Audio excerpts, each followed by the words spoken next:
तो कितने टाइप का ओवरलैपिंग है एवरीवन? 2 टाइप का। कौन कौन सा? एक है एक्सियल ओवरलैपिंग, और एक्सियल ओवरलैपिंग किसके अलॉन्ग होता है? Along molecular axis. और मॉलिक्यूलर एक्सिस किसे बोलते हैं? Line joining the 2 atom. जो 2 एटम आपस में कोवैलेंट बॉन्ड बनाएगा ड्यू टू ओवरलैपिंग, तो उन दोनों एटम का न्यूक्लियस को ज्वाइन करने लाइन को क्या बोलेंगे? Molecular axis. तो एक्चुअली एक्सियल ओवरलैपिंग में जो भी ऑर्बिटल रहेगा, चाहे एस ऑर्बिटल, मोस्टली आपको एस और पी ओवरलैपिंग ही पढ़ना है, एस ऑर्बिटल और पी ऑर्बिटल का, तो जो भी ऑर्बिटल है उस ऑर्बिटल को मॉलिक्यूलर एक्सिस के अलॉन्ग होना पड़ेगा, ओरिएंट करना पड़ेगा, राइट? फॉर एग्जाम्पल, आइए कम इन। तो सबसे पहले हम लोग यहाँ पे देखते हैं कि लेट अस सपोज 2 एटम है, एटम ए और एटम बी, करेक्ट? और इन दोनों के बीच में मान लेते हैं कि सिग्मा बॉन्ड बनना है। तो सिग्मा बॉन्ड किसके वजह से बनता है? एक्सियल ओवरलैपिंग वजह से कौन सा बॉन्ड बनेगा? Sigma bond. तो ए मेरा कौन सा एक्सिस हो गया? मॉलिक्यूलर एक्सिस हो गया, करेक्ट है ना? तो एटम ए और एटम बी ये सब आयनिक बॉन्ड के लिए नहीं पढ़ रहे हैं, कोवैलेंट बॉन्ड के लिए पढ़ रहे हैं, हम लोग मॉडर्न थ्योरी पढ़ रहे हैं, राइट? तो इसके पास जो भी ऑर्बिटल रहेगा, तो इसके पास जनरली कौन कौन सा ऑर्बिटल रह सकता है? एस रह सकता है, पी रह सकता है, बहुत रहेगा तो डी रहेगा, बट एस और पी से मेरा काम चल जाएगा। तो मान लेते हैं कि इसके पास एस ऑर्बिटल है और इसके पास भी क्या है? एस ऑर्बिटल है, करेक्ट? तो इस एस ऑर्बिटल और इस एस ऑर्बिटल दोनों का सेंटर मॉलिक्यूलर एक्सिस पे होना पड़ेगा। एस ऑर्बिटल एक स्फेरिकल है ना, कैसा है? 2 डायमेंशनल कॉन्सेप्ट है या 3 डायमेंशनल? तो इस एस ऑर्बिटल का सेंटर और इसके एस ऑर्बिटल का सेंटर कहाँ पे होना पड़ेगा? मॉलिक्यूलर एक्सिस पे, और दोनों इसके अलॉन्ग जाएगा, करेक्ट? तो मान लेते हैं कि इसका हेडिंग ही दे देते हैं, यहाँ से यहाँ स्टार्ट करते हैं, जिसका नाम रहेगा एस एस ओवरलैपिंग, करेक्ट है ना?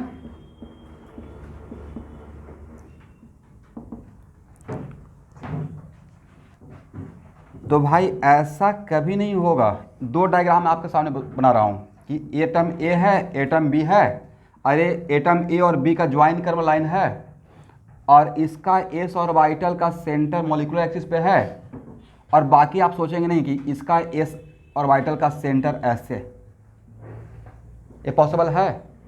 इफेक्टिव ओवरलैपिंग नहीं कहलाएगा। दैट्स वाई जिस भी 2 एटम का एस एस ऑर्बिटल ही आपस में ओवरलैप करने जा रहा है, और यहाँ पे ओवरलैप का मतलब क्या? पार्टिकल या इलेक्ट्रॉन क्लाउड? Electron cloud. तो अगर एस ऑर्बिटल का, इसका मतलब है कि देखिए ये तो लॉजिकल बात है कि किसी भी ऑर्बिटल का सेंटर कहाँ पे होता है? किसी भी एटम के ऑर्बिटल का सेंटर उसके न्यूक्लियस में होता है। कहाँ पे होता है? तो ये तो ऐसे भी है कि इसका न्यूक्लियस है और इसके न्यूक्लियस को ज्वाइन कर लाइन ही मॉलिक्यूलर एक्सिस है, तो इसका और सेंटर तो यहाँ पे ही रहेगा। लॉजिकल बात है। तो इस टाइप का अगर रहेगा तो हम लोग इसको इग्नोर कर देंगे, और ये आपस में एक दूसरे के अलॉन्ग आएगा, correct? Next question, S orbital directional या नॉन डायरेक्शनल? ये ऑब्जेक्टिव आएगा। डायरेक्शनल है या नॉन डायरेक्शनल है? नॉन डायरेक्शनल है। इसका मतलब सर इसका कोई डायरेक्शन एक्स एक्सिस और वाई एक्सिस नहीं बोल सकते हैं, करेक्ट है ना? क्योंकि ये नॉन डायरेक्शनल है, इन दोनों के लाइन को ज्वाइन कर दिए। मान लेते हैं कि ऐसे रहता,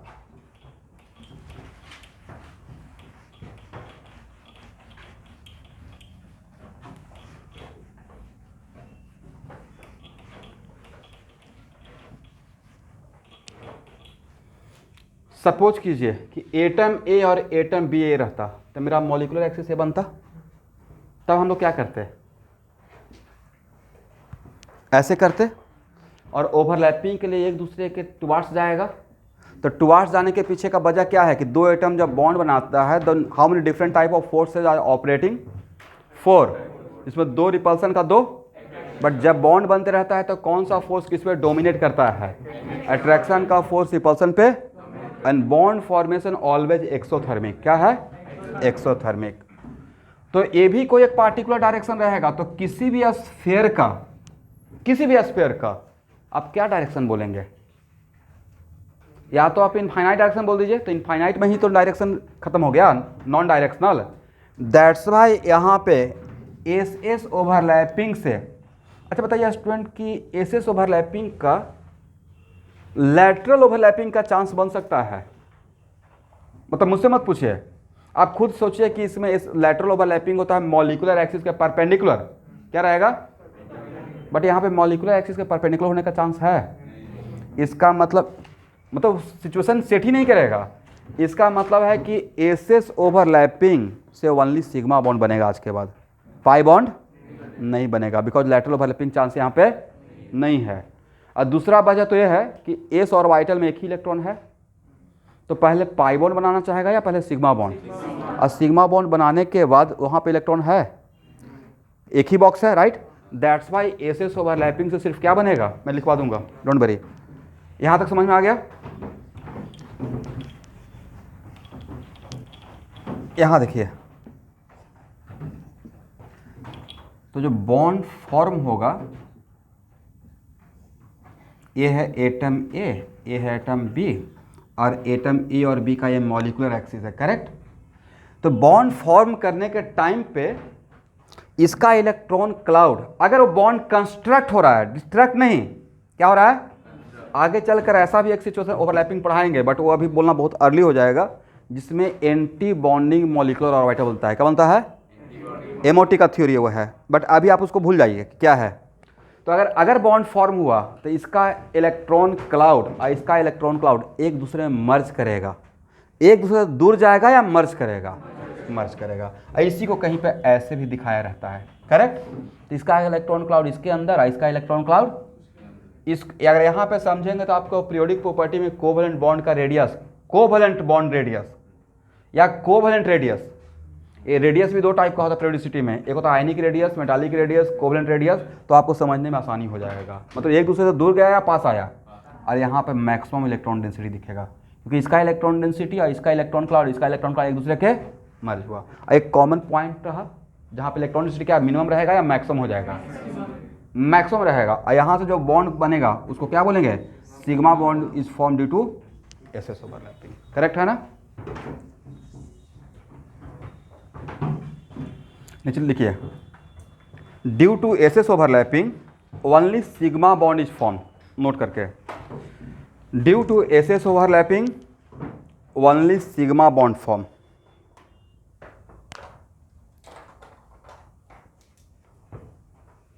And sigma bond formed due to SS overlapping is non-directional, and sigma bond formed due to SS overlapping is non-directional.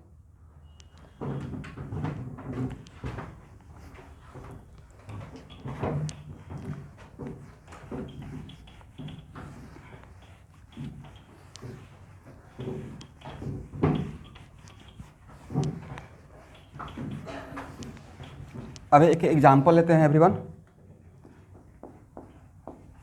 यहाँ देखिए, हाइड्रोजन मॉलिक्यूल में हाइड्रोजन हाइड्रोजन के बीच में डबल बॉन्ड है या सिंगल बॉन्ड है? सिंगल बॉन्ड है। और हाइड्रोजन का अगर इलेक्ट्रॉनिक कॉन्फिगरेशन लेते हैं तो 1s1, इसका मतलब हाइड्रोजन में जो वन अनपेयर्ड इलेक्ट्रॉन है वो किस ऑर्बिटल में है? एस। और इसमें भी क्या रहेगा? S. That's why this sigma bond is form due to overlapping of what? Sigma bond is form due to S S overlapping. तो अगर आपसे पूछा जाएगा कि हाइड्रोजन में जो सिग्मा बॉन्ड है वो डायरेक्शनल है या नॉन डायरेक्शनल है, क्या आंसर रहेगा? नॉन। लिख लीजिए, एक एग्जाम्पल दे दिया, ठीक है?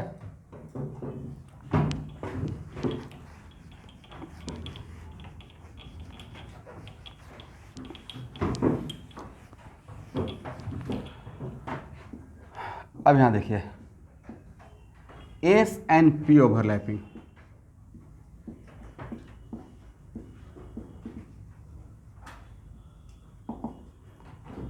करेक्ट?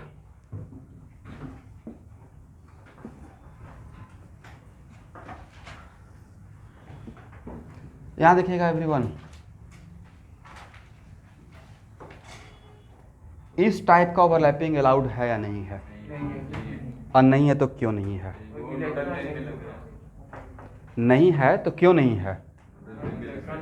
वेरी गुड सर, इस टाइप का अगर ओवरलैपिंग होगा तो आप जो भी आप ऑर्बिटल पी ऑर्बिटल लिए हैं उसका एक कौन सा प्लेन था?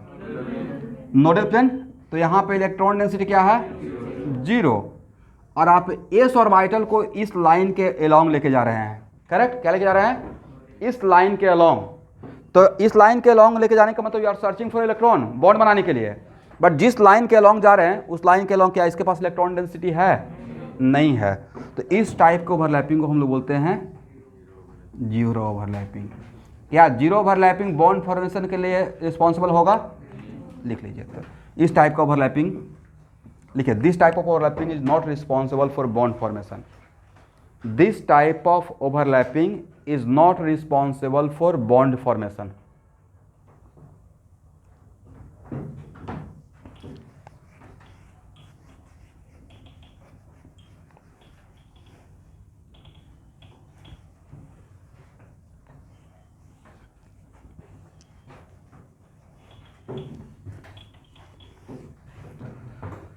अब यहां देखिए स्टूडेंट, इस टाइप का ओवरलैपिंग अलाउड है या नहीं है? और नहीं है तो क्यों नहीं है, और है तो क्यों है?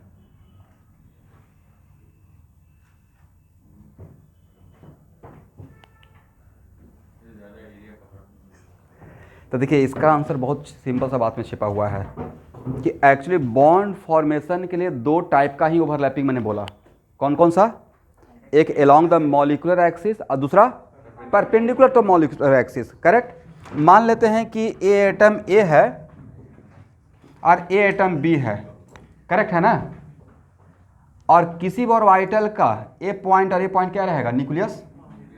अब इन दोनों को ज्वाइन कर देते हैं तो ए बन गया क्या?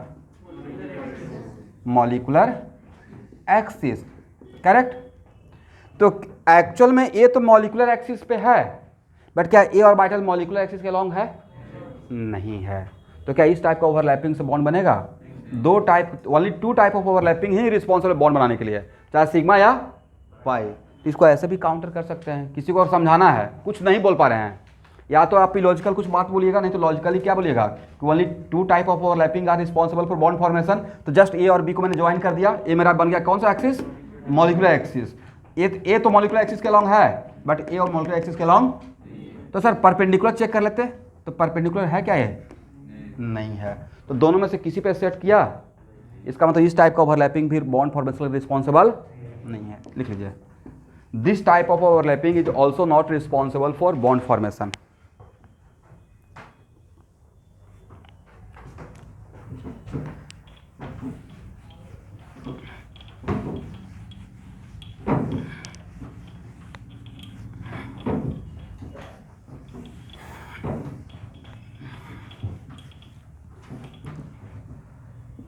अब यहां देखिए student,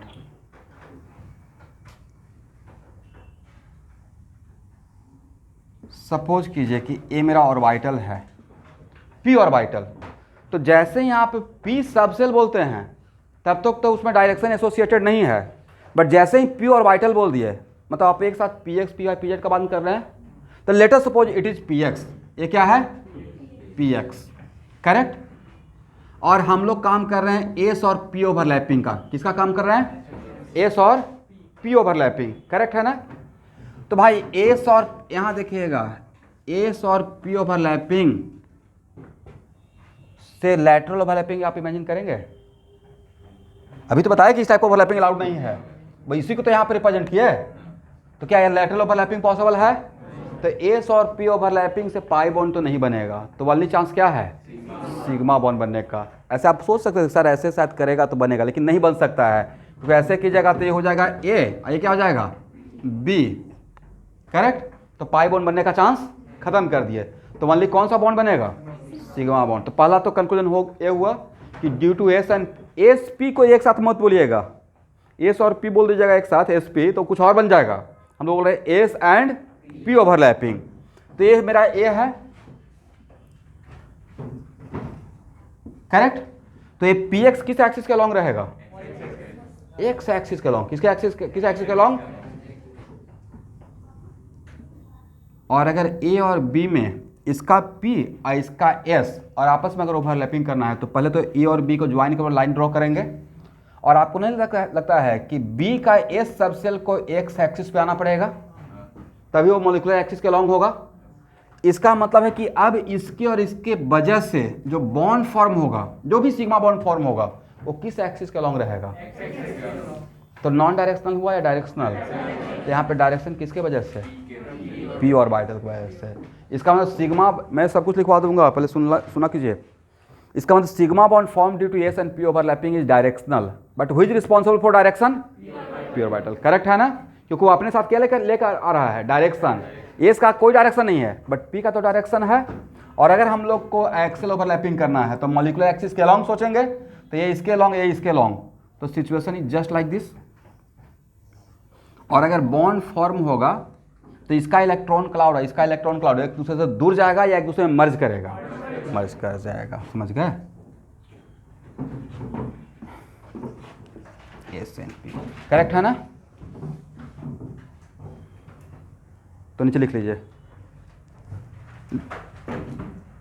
by S and P overlapping only sigma bond is form, not pi bond. By S and P overlapping only sigma bond form,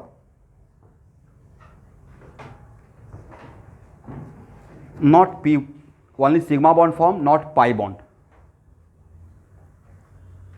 And sigma bond formed due to S and P overlapping, and sigma bond formed due to S and P overlapping is directional.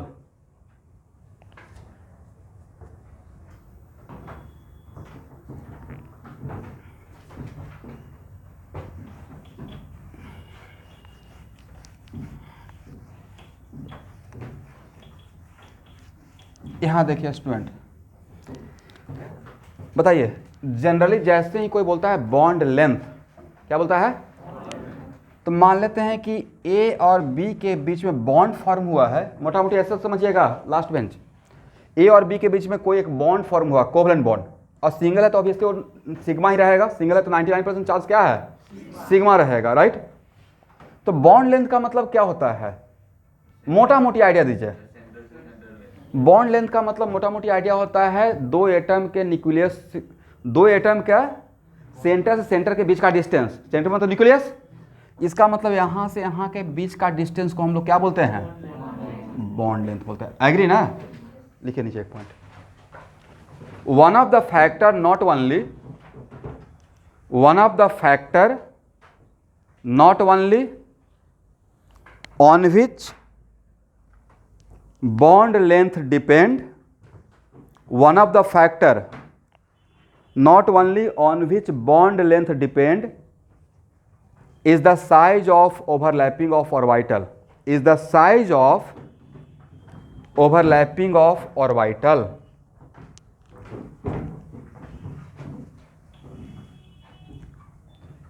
इसका मतलब मैं ये बोलना चाह रहा हूँ कि ये भी एक फैक्टर है, लेकिन यही एक फैक्टर नहीं है। बहुत सारा फैक्टर होगा जिसमें वन ऑफ द फैक्टर क्या है?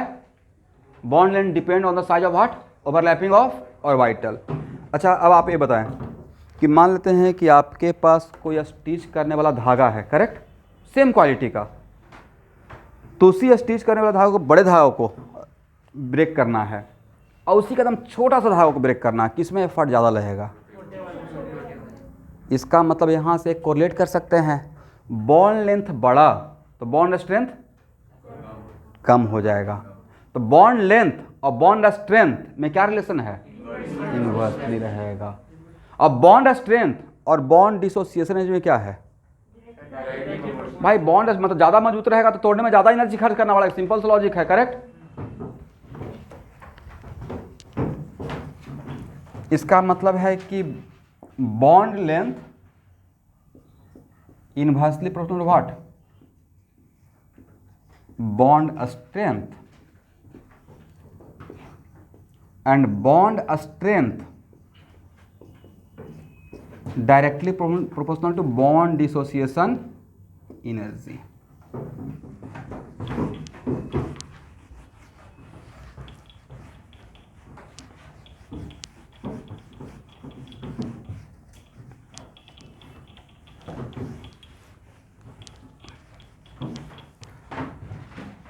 ओके एवरीवन, मान लेते हैं कि 2px है और ये 1s है, करेक्ट है ना।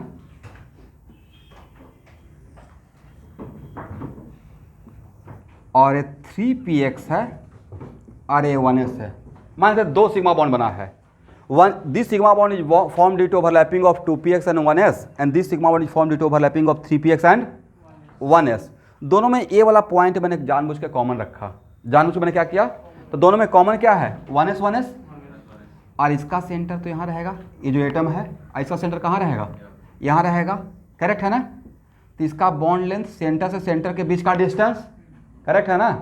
तो इसका बॉन्ड लेंथ L1 हो गया और इसका बॉन्ड लेंथ क्या रहेगा, L2। आप खुद बताइए L1 और L2 में किसका वैल्यू बड़ा रहेगा, L2 ग्रेटर देन। इसका मतलब जिसके ऑर्बिटल का साइज बड़ा, one of the factor on which bond length depend is the what, size of overlapping of. इसका मतलब यहां से बोल सकते हैं bond length directly proportional to size of overlapping of orbital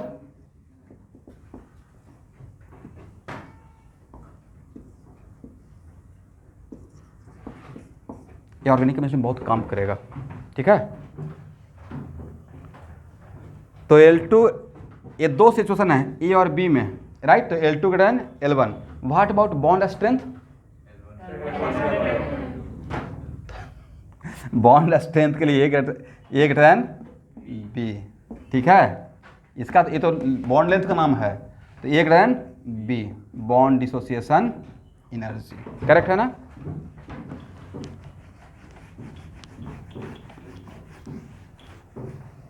अब देखिए तो सर इस पे क्वेश्चन कैसे पूछा गया है अभी तक, यहां देखिएगा HX, करेक्ट, HF, HCl, ये पूछा हुआ क्वेश्चन है स्टूडेंट, HBr, HI, करेक्ट है ना। सब में कॉमन क्या है, हाइड्रोजन।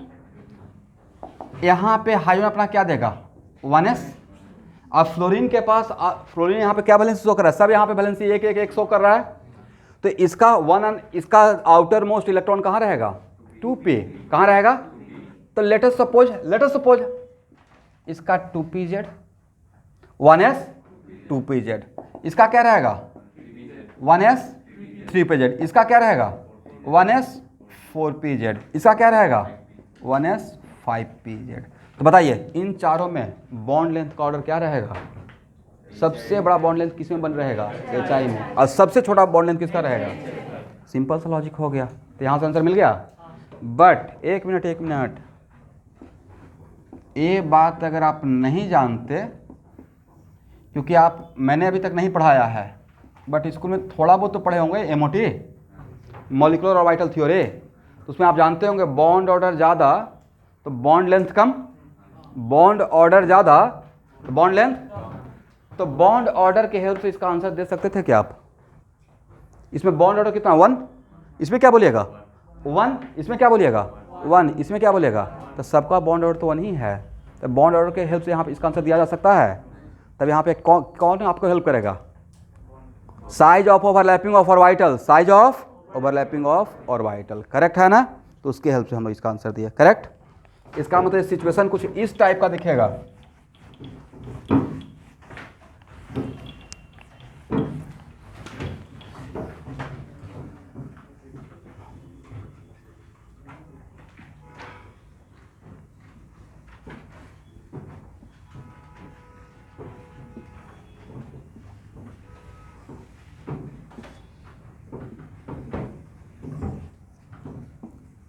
देख तो सही है, ये मैंने किसके लिए रिप्रेजेंट कर दिया, HF, एक किसके लिए रिप्रेजेंट कर दिया HCl, एक किसके लिए रिप्रेजेंट कर दिया HBr, एक किसके लिए रिप्रेजेंट किया HI के लिए। और इसका बॉन्ड लेंथ को अगर L1 बोलते हैं, लिखा कीजिएगा एवरीवन, इसका बॉन्ड लेंथ को L2 बोलते हैं, इसका बॉन्ड लेंथ को L3 बोलते हैं, और ये बॉन्ड लेंथ क्या हो जाएगा। तो सबको एक बात क्लियर हो गया। इसका मतलब बॉन्ड लेंथ का ऑर्डर हो जाएगा HI greater than HBr greater than HCl greater than what HF। This is the order of what bond length. Then what about bond strength, just उल्टा हो जाएगा। पक्का।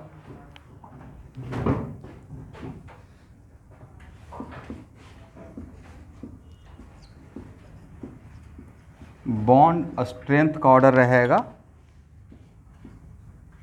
HI less than HBr less than HCl less than what HF। Correct है, लिख लीजिए।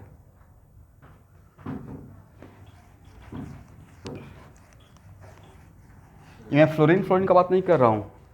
Chlorine bromine अगर वो बात दिमाग में आ रहा है तो उसको फॉर मोमेंट रोक दीजिएगा। ठीक है, मैं समझ गया था कि आप क्या बोलना चाह रहे हैं। इनके दिमाग में आ गया कि सर अब बताइए क्या कीजिएगा, आएंगे इस पे। ठीक है, ब्रोमीन मैं भी तो बैच ही पढ़ा रहा हूँ ना, पता है कि यहाँ पे क्या क्वेश्चन आता है। जो एक टाइप बात है, कुछ ऐसे बात होती है जो बिल्कुल टाइप है, जो हर बैच में मुझे बोलना ही है। तो एक्चुअली बॉन्ड लेंथ का ऑर्डर इसमें देखा जाए तो सबसे बड़ा बॉन्ड लेंथ इसका है और सबसे छोटा bond length.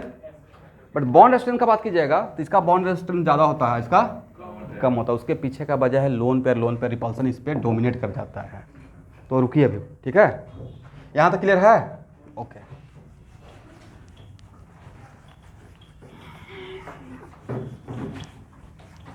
I will try कि कोई भी चीज़ जो इंपॉर्टेंट है आप नहीं छूटे क्लास में। मैं सारे बातों को लूँगा, बट मेरा पहले क्वेश्चन का आंसर दीजिए।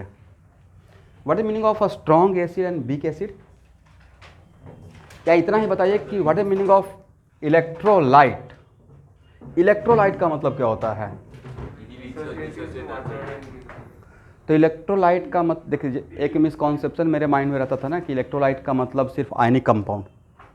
नाइन्थ में जब थे, 9th 10th में, तो इलेक्ट्रोलाइट का मतलब कि मैं क्या सोचता था कि आयनिक कंपाउंड रहेगा, उसमें आयंस है, वाटर में देंगे तो कटायन और अनायन मिल जाएगा।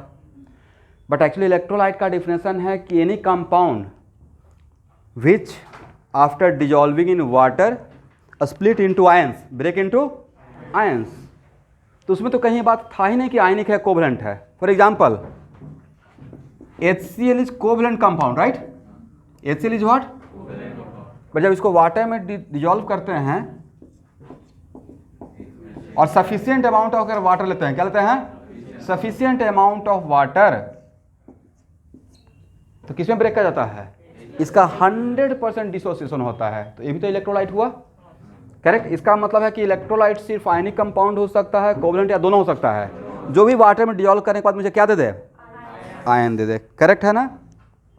बट उसके लिए सफिशिएंट अमाउंट ऑफ वाटर चाहिए, जितना एक्चुअली उसका ये रिक्वायरमेंट है। अदरवाइज मान लेते हैं कि यहाँ पे वाटर है, ठीक है स्टूडेंट, आप इसमें NaCl थोड़ा डालें, सर Na+Cl माइनस मिल जाएगा, थोड़ा और डालें, क्या मिल जाएगा, Na+Cl माइनस, थोड़ा और डालें Na+। बट सबका भाई अपना एक कैपेसिटी है, राइट। इसका मतलब है कि एक लिमिट के बाद सुपर सैचुरेटेड कर दिया जाएगा। आप शुगर सिरप बना रहे हैं, चीनी का शरबत, उसको इंग्लिश में हम लोग क्या बोलते थे मोल कॉन्सेप्ट में, शुगर सिरप। तो उसमें शुगर डाल रहे हैं, मिक्स हो गया, और डाल रहे हैं, मिक्स हो गया, एक टाइम के बाद मिक्स नहीं होगा, नीचे जाके बैठ जाएगा। तो इसका मतलब वाटर का भी अपना एक कैपेसिटी है। तो NaCl को अगर आप स्ट्रॉन्ग इलेक्ट्रोलाइट के जैसा ट्रीट करना चाहते हैं तो सफिशिएंट अमाउंट ऑफ क्या लेना पड़ेगा, वाटर लेना पड़ेगा। तो पहला तो डिफरेंस ये हो गया कि स्ट्रॉन्ग इलेक्ट्रोलाइट का मतलब है कि जो after dissolving water break into ions. Okay, तो व्हाट इज मीनिंग अब यहाँ पे, तो स्ट्रॉन्ग एसिड का मतलब होता है कि मान लेते हैं कि HCl का 1 मोल लिए, करेक्ट, वाटर में डिजॉल्व। तो मोटा मोटी क्लासिकल थ्योरी यही है, बाद में हम लोग थ्योरी को अलग से एक्सटेंड करेंगे। बट एसिड के लिए जनरली माइंड में क्या आता है कि जो वाटर में डिजॉल्व होने के बाद H+ दे, राइट। तो इसका अगर HCl का 1 मोल लेते हैं तो इसका 100% डिसोसिएशन हो जाएगा। इसका कितना मोल देगा, अगर इसका 1 मोल लिए थे और 1 मोल से 0.75 मोल देता तो हम लोग बोलते कि ये स्ट्रॉन्ग एसिड नहीं है, अपने पास कुछ रख लिया, करेक्ट। लाइक HF, करेक्ट है ना।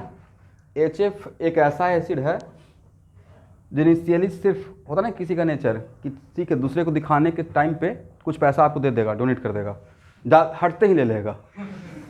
वैसे ही HF इनिशियली देता भी H प्लस तो वापस H बॉन्डिंग से ले लेता है। HF में स्ट्रॉन्ग H बॉन्डिंग बनता है, जो कि H बॉन्डिंग अलग से पढ़ेंगे, ठीक है। तो एक्चुअली HCl का अगर 1 मोल लेते हैं तो वहां से 1 मोल से 1 मोल H प्लस मिल जाएगा आपको। HBr का भी सेम कैरेक्टर, ये भी स्ट्रॉन्ग इलेक्ट्रोलाइट, ये भी स्ट्रॉन्ग इलेक्ट्रोलाइट। इसको भी अगर सफिशिएंट अमाउंट ऑफ वाटर में डालिएगा तो इसका 1 मोल 100% डिसोसिएशन होगा, करेक्ट। तो भाई HCl और HBr को वाटर में डिजॉल्व करने के बाद क्या आप सिर्फ इस कॉन्सेप्ट से बता पाएंगे क्या कि कौन स्ट्रॉन्ग है? तो नहीं लगता है कि वाटर इसके लिए लेवलिंग सॉल्वेंट है। वाटर दोनों का स्ट्रेंथ क्या देगा? इक्वली स्ट्रेंथ दिखाएगा कि ये भी 100% डिसोसिएट हो गया, 1 मोल H प्लस दिया, और HBr भी 100% डिसोसिएट होकर कितना H प्लस दिया? 1 मोल। इसका मतलब वाटर यहाँ पर डिफ्रेंशिएट नहीं कर पाएगा। अब फिर भी एग्जाम में आ गया HF, HCl, HBr, HI, इन चारों के बीच में एसिडिक कैरेक्टर है, एसिडिक ऑर्डर, कैसे बताइएगा? एमंग ऑल HX सबसे ज़्यादा एसिडिक कौन है? यस। तो अब वहाँ पे हम लोग कुछ ना कुछ तो आंसर देना है। तो एक्चुअली वाटर में डिजॉल्व करते हैं तो सबसे कम एफर्ट में कौन H प्लस दे देगा? तो HX का से H प्लस देने के लिए बॉन्ड को ब्रेक करना पड़ेगा। सबसे वीक बॉन्ड किसका है? HI का। तो सबसे इजीली H प्लस कौन देगा? HI। और सबसे टफ कौन देगा? सबसे डिफिकल्टी से कौन देगा? HF। और उसमें भी 100% नहीं देगा। दिस इज द वजह कि HF को जनरली हम लोग catalytic amount of H plus के लिए यूज करते हैं। What the meaning of catalytic amount of H plus? बोलते हैं ना कैट मीडियम एसिडिक है, या catalytic amount of what? H plus, या एसिड कैटेलाइज्ड, क्या बोलते हैं? तो कैटेलिटिक अमाउंट का मतलब होता है ज़्यादा या थोड़ा, थोड़ा ज़्यादा नहीं। तो सर रिएक्शन को तो बढ़ाएगा तो ज़्यादा यूज़ कर लेते हैं। तो कोई चीज़ है कि ज़्यादा कम यूज़ करने से फ़ायदा हो जाएगा, ज़्यादा यूज़ करने से नुकसान हो जाएगा। बट इस कैटलिस्ट का आप ज़्यादा यूज़ कर सकते हैं। तो अब समझ में आ गया कि इस क्वेश्चन का एसिडिक ऑर्डर कैसे आएगा। तो यहाँ पे एक क्वेश्चन डायरेक्टली किससे रिलेटेड था? बॉन्ड स्ट्रेंथ से। सबको समझ में आ गया एवरीवन? तो एसिडिक ऑर्डर क्या रहेगा? एसिडिक ऑर्डर रहेगा HI greater than what? HBr greater than HCl greater than HF। Acidic order. Reason लिख लीजिएगा कि आपका पॉइंट ऑफ व्यू क्या है इसमें, ठीक है? समझ में आ गया है?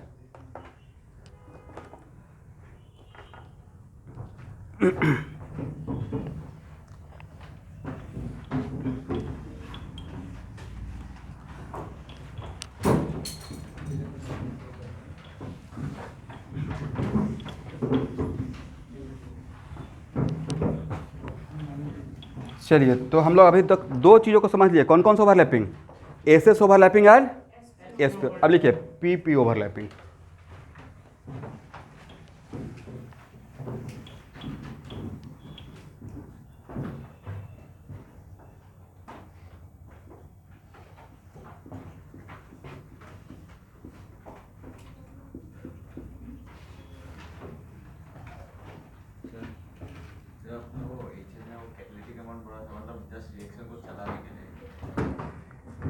देखिए एक्चुअल में कुछ ऐसा होता है, इसको ज़्यादा बहुत ज़्यादा आप अच्छे से समझ पाएंगे जब मैं ऑर्गेनिक रिएक्शन पढ़ाते रहूँगा। वहाँ पे मोस्ट ऑफ द रिएक्शन में कैटलिस्ट यूज़ किया जाता है। तो कैटलिस्ट का कुछ ऐसा रोल है,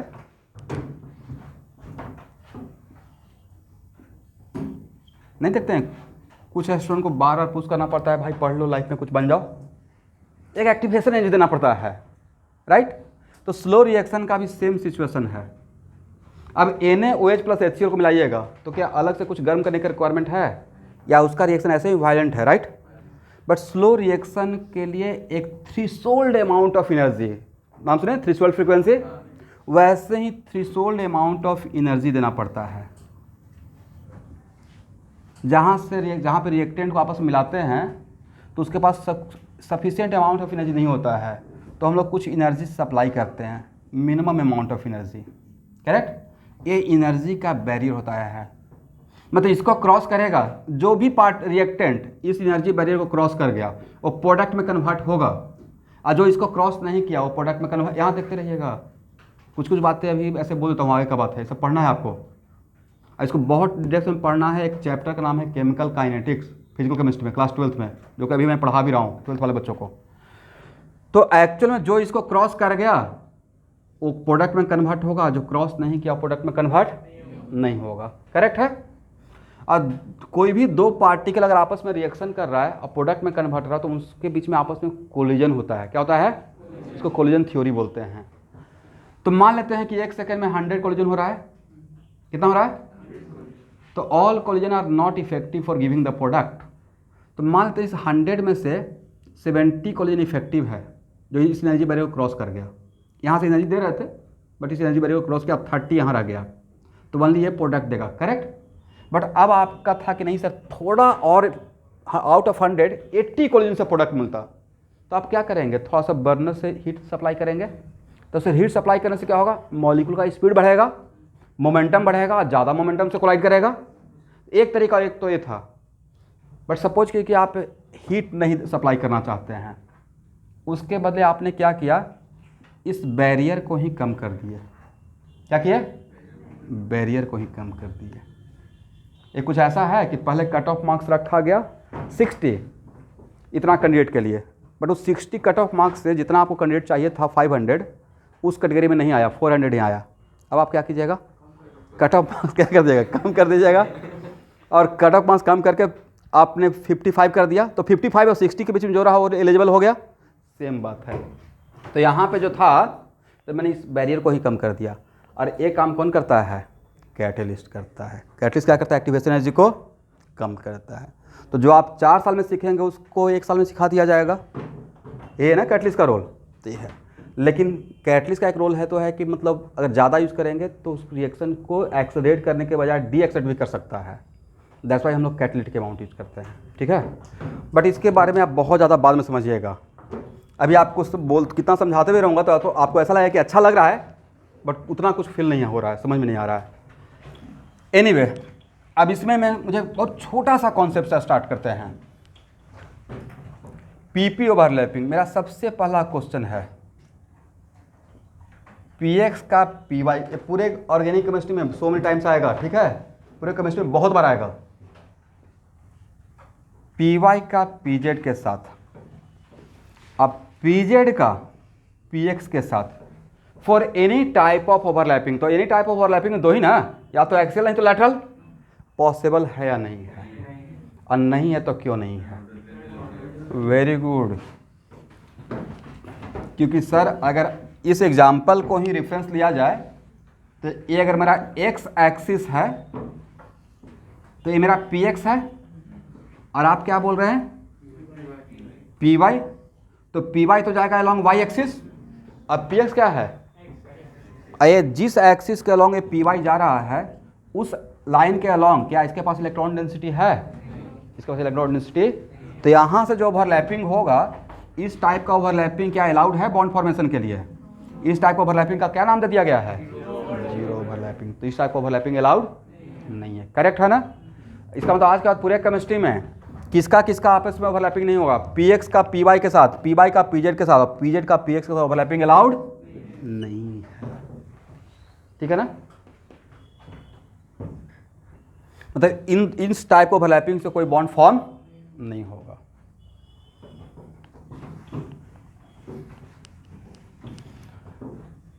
तो भाई इस टाइप ओवरलैपिंग अलाउड नहीं है तो किसका फिर किसके साथ ओवरलैपिंग होगा? और पीपी ओवरलैपिंग हो रहा है, राइट। तो पीएक्स का सिर्फ किसके साथ? मैं ये नहीं बोल रहा हूं कि पीएक्स का 1s के साथ नहीं होगा, लेकिन पी और पी के बीच में अगर बात है तो पीएक्स का सिर्फ पीएक्स के साथ, पीवाई का सिर्फ पीवाई के साथ, और पीजेड का सिर्फ कौन सा ओवरलैपिंग? एक्सियल या लैटरल? एनी, कुछ भी। मतलब पीएक्स का पीएक्स के साथ एक्सियल भी पॉसिबल है या लैटरल, दोनों के साथ तो करेगा नहीं, बट ये इस टाइप का इसके साथ ओवरलैपिंग पॉसिबल है। एक्सेल रहेगा तो एक्सेल करेंगे, लैटरल का चांस रहेगा तो लैटरल कर लेंगे, बट इस टाइप का सिचुएशन अलाउड नहीं, ठीक है ना। इसको कुछ लैंग्वेज दे दीजिएगा, this type of overlapping is allowed, किसके साथ, पी एक्स का पी एक्स के साथ, पी वाई का पी वाई के साथ और पी जेड का पी जेड के साथ।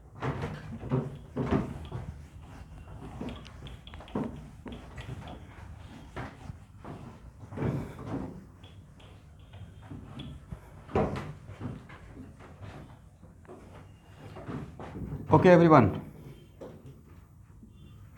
इस टाइप का ओवरलैपिंग अलाउड है या नहीं है, और नहीं है तो क्यों नहीं, प्रूफ कीजिए। तो सर सेम स्टोरी, ये है ए और ये है, और दोनों को ज्वाइन कर देंगे, ये मेरा कौन सा एक्सिस बन जाएगा, मॉलिक्यूलर एक्सिस। तो सिग्मा बॉन्ड फॉर्म होगा, सिग्मा बॉन्ड बनने के लिए ए पी ए और ए दोनों क्या होगा, लाइन के पैरेलल होना पड़ेगा, और क्या ये दोनों इसके इस लाइन के परपेंडिकुलर है, तो ना ही इस लाइन के पैरेलल है और ना ही इस लाइन का, तो इस टाइप ऑफ ओवरलैपिंग से कोई बॉन्ड फॉर्म नहीं होगा, तो अलाउड नहीं है, करेक्ट है ना।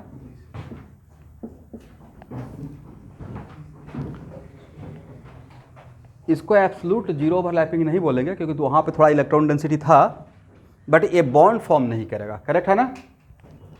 इसको हटाया जाए,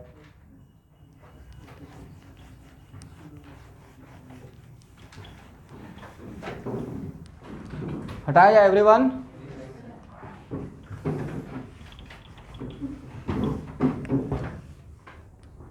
आज सुबह क्लास में कितना बढ़िया बढ़िया क्वेश्चन करवाए थे, देखिए तो मिस हो गया आपका।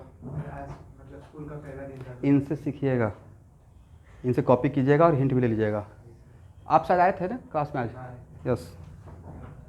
आज मैं रेस्ट एंड मोशन में क्वेश्चन करवा रहा था, व्हेन एक्स इज वेरिएबल, जब एक्सेशन वेरिएबल है तो उस पर कैसे कैसे क्वेश्चन आ सकता है, कैसे कैसे आ सकता है।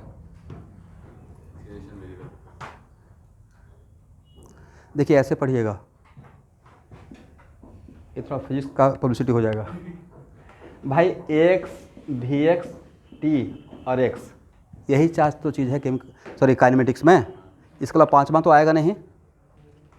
एक्स को आप ले लिए तो यही तो हो सकता था as a function of x, या as a function of t, या एज ए फंक्शन ऑफ, यही तीन तरीका बनाने का अगर आप सीख लिए कहानी खत्म। उसके बाद तो मैथमेटिक्स है। अब हम लोग क्या करते हैं, इसी में घूमते रहते हैं, पता नहीं क्या होगा। भाई यही तीन तरीका हो सकता है, फोर्थ तो होगा ही नहीं है। ये तीन तरीका पे अगर सब पे तीन तीन क्वेश्चन कर लिए तो बाकी कोई भी क्वेश्चन आपको उठा के दिया जाएगा, बन जाएगा। तो चीज़ों को जब बनाते हैं तो वहाँ पे रुकिए, एनालाइज कीजिए। ऐसा ही नहीं कि नंबर ऑफ़ क्वेश्चन देखते जा रहे हैं, नंबर ऑफ़ कॉन्सेप्ट देखिए कैसे आ सकता है एग्जाम में। अभी ऐसा कोई सीख लेगा तो उसका लाइफ में भूलेगा ही नहीं, क्वेश्चन छूटेगा। हाँ मैथमेटिकल वजह से छूट सकता है, इंटीग्रेशन के वजह से, बट कॉन्सेप्चुअली नहीं छूटेगा, ठीक है। चलिए अब यहाँ देखिए, sigma bond due to P P overlapping, sigma bond due to P P overlapping.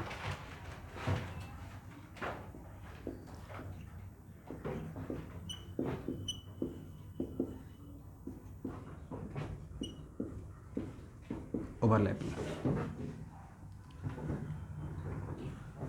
यहाँ देखेंगे एवरीवन, यहाँ देखिए, let it is P X. यहाँ देखिएगा, अगर इसके लिए सपोज कर लिए कि मान लीजिए पी एक्स है और मुझे सिग्मा बॉन्ड फॉर्म करना है, मतलब एक्सेल ओवरलैपिंग, तो इसके लिए लेट तो नहीं लेता, किसके लिए मस्ट करना पड़ेगा। अगर एक्स का पी एक्स है तो इसका भी क्या होना पड़ेगा, पी एक्स ही होना पड़ेगा, क्योंकि पी एक्स का ओवरलैपिंग सिर्फ किसके साथ अलाउड है, अगर पी पी ओवरलैपिंग हो रहा है तो। समझ गए। और यहाँ पे एक्स एक्स मॉलिक्यूलर एक्सिस मेरा एक्स एक्सिस रहेगा। कौन सा एक्सिस रहेगा, मॉलिक्यूलर एक्सिस ही मेरा क्या बन जाएगा, एक्स एक्सिस बन जाएगा। और ये एक्सिस कौन सा है, मॉलिक्यूलर एक्सिस है। और अगर बॉन्ड कंस्ट्रक्ट हुआ, बॉन्ड कंस्ट्रक्ट नहीं भी हो सकता है, जो कि हम लोग बाद में पढ़ेंगे under the heading LCAO, MOT का थ्योरी है, linear combination of atomic orbital. ये तो शायद स्कूल के एग्जाम के लिए मैं भेजा भी होगा, कहीं ना कहीं मिला होगा आपको, राइट। तो अगर ये बॉन्ड फॉर्म हो रहा है तो ये नॉन डायरेक्शनल बॉन्ड रहेगा या डायरेक्शनल हो जाएगा, डायरेक्शनल हो जाएगा। और अगर बॉन्ड फॉर्म हुआ तो इसका इलेक्ट्रॉन क्लाउड और इसका इलेक्ट्रॉन क्लाउड एक दूसरे में मर्ज कर जाएगा। स्टूडेंट समझ गए?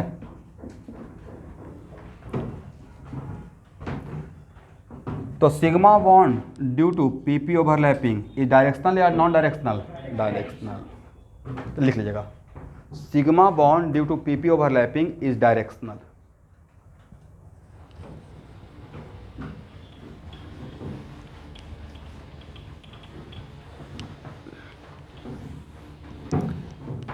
अब एग्जाम्पल कुछ ले लेते हैं। यहां देखिए, फ्लोरीन का आउटर मोस्ट ऑर्बिट का इलेक्ट्रॉनिक कॉन्फिगरेशन यही है ना, 2s2 2p5, करेक्ट। और क्लोरीन का क्या है एवरीवन?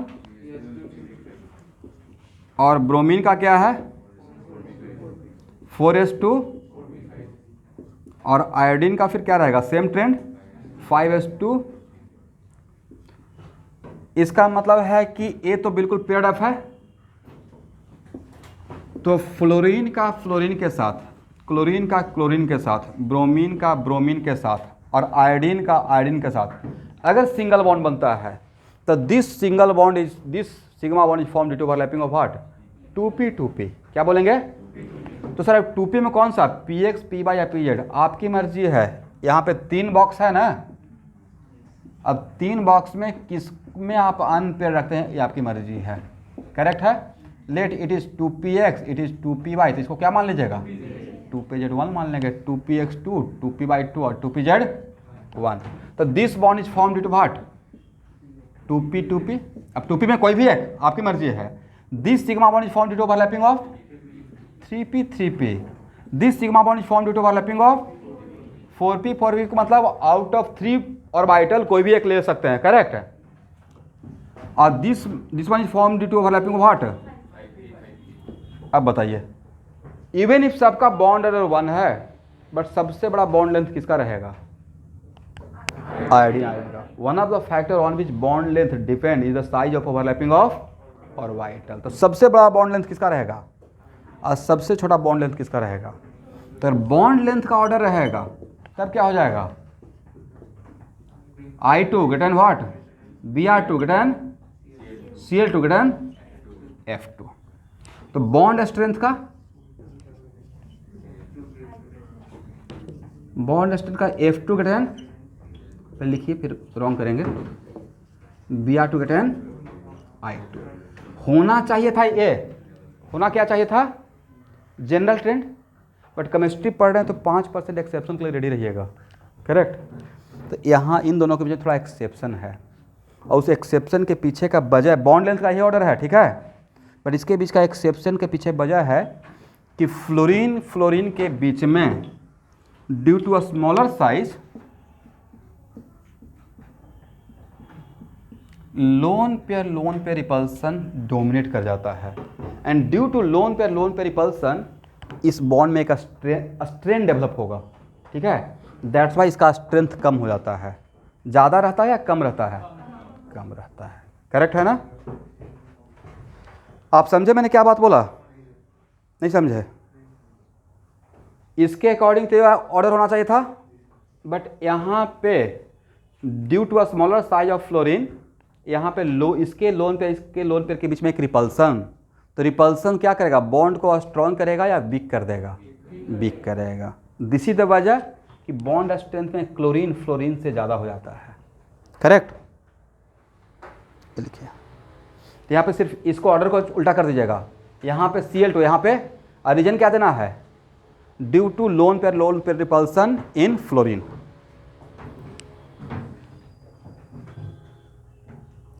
बस इतना रीजन याद रखने से भी आपका काम चल जाएगा, करेक्ट है ना। अब देखिए, यहाँ देखिए स्टूडेंट, डीके सीन में आपको एक क्वेश्चन मिलेगा पहला चैप्टर में, ठीक है। यहाँ देखिएगा, कार्बन कार्बन, ध्यान से देखिए, नाइट्रोजन नाइट्रोजन और ऑक्सीजन ऑक्सीजन के बीच में अगर सिंगल बॉन्ड है, करेक्ट, तो बॉन्ड स्ट्रेंथ का ऑर्डर इसका पूछा गया है। लेट अस सपोज मैंने पढ़ाया नहीं है, लेकिन इतना तो आप डैम श्योर जानते होंगे, when we are moving from left to right in the same period then size slightly decreases, increase या slightly decreases, slightly decreases due to effective nuclear charge Z star, due to effective nuclear charge. तो सबसे छोटा size तो oxygen का होना चाहिए फिर, कि carbon nitrogen oxygen same period का है, तो जिसका साइज छोटा रहेगा तो ज़्यादा क्लोज रहेगा बॉन्ड फॉर्मेशन में, तो सबसे छोटा बॉन्ड लेंथ तो इसका ऑक्सीजन का होना चाहिए और सबसे बड़ा बॉन्ड लेंथ कार्बन का होना चाहिए। उस बेसिस पे सबसे स्ट्रॉन्ग बॉन्ड किसका होना चाहिए, ऑक्सीजन ऑक्सीजन के बीच का सिंगल बॉन्ड, और सबसे वीक किसका होना चाहिए था, बट ऑर्डर जस्ट उल्टा है, बॉन्ड स्ट्रेंथ का ऑर्डर ये है। और अगर ऑक्सीजन ऑक्सीजन के बीच में सिंगल बॉन्ड होता है तो सिंगल बॉन्ड को बोलते हैं पेरोक्सी बॉन्ड। कौन सा बॉन्ड बोलते हैं, सोडियम पेरोक्साइड बोलते हैं ना, सोडियम। तो ऑक्सीजन ऑक्सीजन के बीच के सिंगल बॉन्ड को आज के बाद क्या बोलेंगे, पेरोक्सी बॉन्ड, करेक्ट है। तो और यहाँ एक मिनट रुकिए, peroxy bond is very very weak bond. कोई रिएक्शन हो रहा है और उसमें पेरोक्सी बॉन्ड है और अगर हीट्स का सप्लाई कर रहे हैं सबसे पहले वही ब्रेक होगा, तो उसके पीछे का वजह क्या रहा होगा। एक्चुअल में अगर ऑक्सीजन के पास लोन पेयर नहीं रहता, लेट अस सपोज अगर जनरली ऑक्सीजन तो डबल बॉन्ड वैलेंसी 2 शो करता है, एक इसके साथ बॉन्ड बना लिया, एक किसी और के साथ बनाया होगा मान लीजिए, फिर भी ऑक्सीजन के पास कितना वैलेंस इलेक्ट्रॉन होता है, 6, 2 इलेक्ट्रॉन खर्च कर दिया, बाकी 4 बचा। तो 2 electron which are responsible for bonding but still not involve in bonding, that are called what, non bonding electron, जिसका दूसरा नाम है लोन पेयर, करेक्ट। तो इसके पास 2 लोन पेयर, इसके पास, तो due to lone pair repulsion ये वीक हो जाता है। साइज फैक्टर से इसको सबसे स्ट्रांग होना चाहिए था, सबसे क्लोज, सबसे छोटा bond length, but due to lone pair repulsion क्या हो गया, वीक हो गया। और यहाँ भी तो एक लोन पेयर बचा हुआ है, बट यहाँ पे इसके पास तो लोन पेयर है नहीं। दिस इज द वजह कि सबसे स्ट्रांग कौन रहेगा और सबसे वीक कौन रहेगा। ये मैंने डीके का क्वेश्चन सॉल्व किया है, ठीक है। ये बॉन्ड स्ट्रेंथ का ऑर्डर मैंने बता दिया, सबको समझ में आ गया है, लिख लीजिए।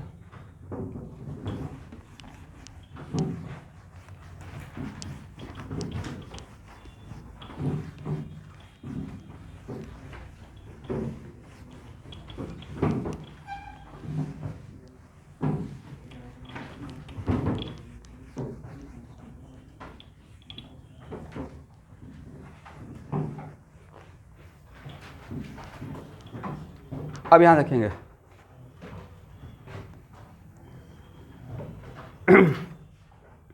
लिखिए, lateral overlapping of p and p orbital, lateral overlapping of p and p orbital.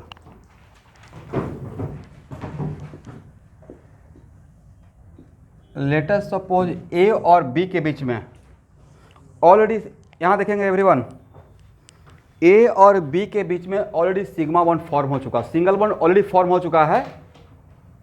मान लेते हैं A double bond B, suppose कीजिए ए डबल बॉन्ड बी या A triple bond B, correct है ना। तो मल्टीपल बॉन्ड में सिग्मा तो एक ही रहेगा, रेस्ट क्या रहेगा, पाई। तो इसमें कितना पाई, इसमें कितना पाई, 2। और यहाँ पे ये तो फर्स्ट क्लास में हम लोग डिस्कस कर रहे थे, याद है आप लोग को, डेमो क्लास में। और यहाँ पे जब तक ऐसे लिखे हुए रहते हैं तब तक पता नहीं चलता है कि कौन सा पाई है कौन सा सिग्मा है। आप इन तीनों में किसी को सिग्मा बोल सकते हैं और रेस्ट 2 क्या बोल सकते हैं, पाई। बट अगर इसका मॉलिक्यूलर और वाइटल डायग्राम अगर ड्रॉ करते हैं, लेट अस सपोज मॉलिक्यूलर और वाइटल डायग्राम, तो एक तो सिग्मा बन गया और सिग्मा किस एक्सिस के अलोंग बनेगा, ये है आपका मॉलिक्यूलर एक्सिस। पहले समझ लीजिए, टाइम दूंगा लिखने का, इंपॉर्टेंट है, इस पे क्वेश्चन बहुत बार पूछा हुआ है। अब बताइए, अगर पीपी ओवरलैपिंग से पाई बॉन्ड बना, let us suppose pi bond is formed due to P and P overlapping, और इसके पास ये पीजेड है, पाई बॉन्ड बनाने के लिए कौन रेडी है, लेट इट इज पीजेड। अगर इसके लिए मान लें कि लेट अस सपोज इसके ए पीजेड है, तो इसके पास क्या होना पड़ेगा, it must have PZ for pi bond formation, correct ना। वजह पीजेड का ओवरलैपिंग सिर्फ किसके साथ होगा, पीजेड के साथ। ये पॉसिबल है कि इसका पीजेड और इसका पी वाई आपस में ओवरलैप करके पाई बॉन्ड बनाएगा, पीजेड का ओवरलैपिंग ऑलवेज किसके साथ, तो इसके लिए लेट, तो इसके लिए मस्ट, करेक्ट। और इन दोनों का आपस में क्या होगा, ओवरलैपिंग होगा। तो ओवरलैपिंग के लिए कैसे, किसके परपेंडिकुलर, मॉलिक्यूलर एक्सिस के परपेंडिकुलर, किसके perpendicular, molecular axis perpendicular, correct है ना।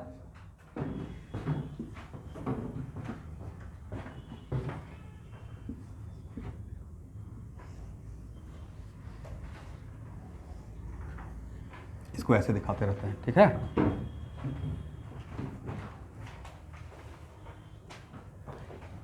ये आप इसको डायग्राम को नीट एंड क्लीन रहने के लिए ऐसे भी दिखा सकते हैं, इसका इसके साथ ओवरलैपिंग होगा।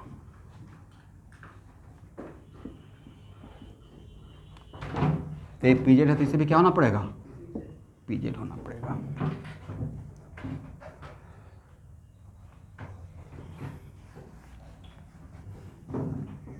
अब यहाँ देखिए, जेई में एक बार क्वेश्चन पूछा हुआ है, क्वेश्चन बहुत सिंपल सा है, ध्यान से देखेंगे। ये मेरा मॉलिक्यूलर एक्सिस है, करेक्ट, और यहाँ से मैंने एक प्लेन गुजार दिया, तो इस प्लेन पे पाई क्लाउड होगा या नहीं होगा। पाई क्लाउड का मतलब पाई बॉन्ड का इलेक्ट्रॉन, पाई क्लाउड का मतलब, इसका मतलब है कि molecular axis any plane passing through the molecular axis and perpendicular to P orbital, any plane passing through what, molecular axis and passing and perpendicular to P orbital, वो क्या रहेगा, pi cloud का नोडल प्लेन कहलाएगा, correct है ना। तो इस plane के रेस्पेक्ट में पूरा पाई क्लाउड ऊपर है, नीचे है, या half of the pi cloud ऊपर है, half of the pi cloud और half of the pi cloud, agree ना। तो सर ये जो हुआ, ये जो नोडल प्लेन बना, इस प्लेन में लिखवा दूंगा, ये जो नोडल प्लेन बना उसके लिए क्या ओवरलैपिंग रिस्पॉन्सिबल है या इसका करेक्ट नेचर में ही ऐसा था।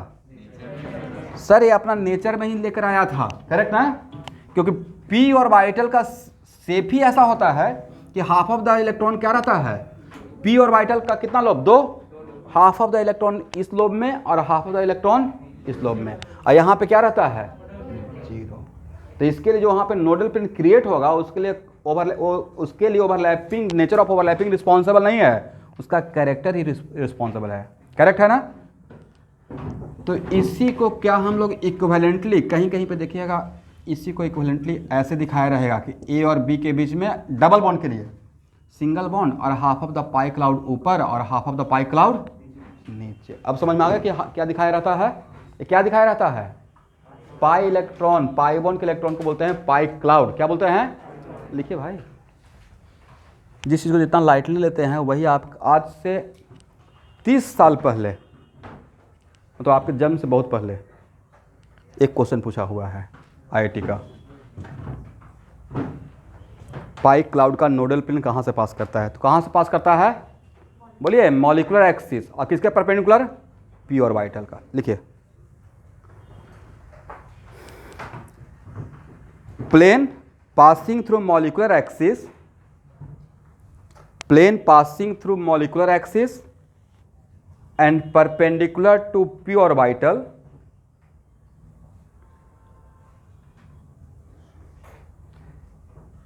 is the nodal plane of pi cloud, is the nodal plane of pi cloud, is the nodal plane of which cloud, pi cloud। यहां देखेंगे सब लोग, ये क्या एब्सोल्यूट नोडल प्लेन है या सिर्फ पाई क्लाउड का, भाई यहां पे तो सिग्मा इलेक्ट्रॉन रहेगा ही, यहां पे कौन सा इलेक्ट्रॉन रहेगा, तो ये एब्सोल्यूट नोडल प्लेन नहीं है, सिर्फ किसका नोडल प्लेन है, पाई इलेक्ट्रॉन यहाँ पे नहीं है, सिग्मा इलेक्ट्रॉन अभी भी है। तो अगर इसी क्वेश्चन को ऐसे पूछा जाएगा, is it this plane is the absolute nodal plane, absolute nodal plane का मतलब वहाँ पे कोई भी इलेक्ट्रॉन नहीं है, ना ही सिग्मा का ना ही पाई का, बट सिग्मा का तो है, सिर्फ किसका नहीं था, पाई का नहीं था, करेक्ट है ना। हाँ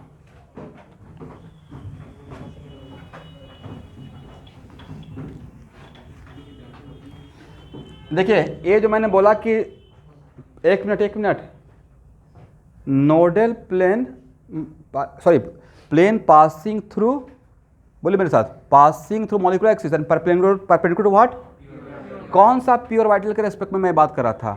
those P orbital which are making the pi bond, which are making the, इसके लिए मैं बात किया हूँ, ना कि सबके लिए बात किया हूँ। इस पाई क्लाउड का मतलब ए डबल बॉन्ड बी में, ए डबल बॉन्ड बी में को हम लोग ऐसे रिप्रेजेंट कर सकते हैं। तो जो यहाँ पे पाई बॉन्ड था, जिस ऑर्बिटल से की वजह से पाई बॉन्ड बना, जिसने पाई बॉन्ड बनाया ही नहीं, तो पाई बॉन्ड ही नहीं है, तो उसका पाई क्लाउड बोलेंगे क्या? उसका पाई क्लाउड हम लोग नाम नहीं देंगे। करेक्ट है ना? यहां तक समझ में आ गया एवरीवन?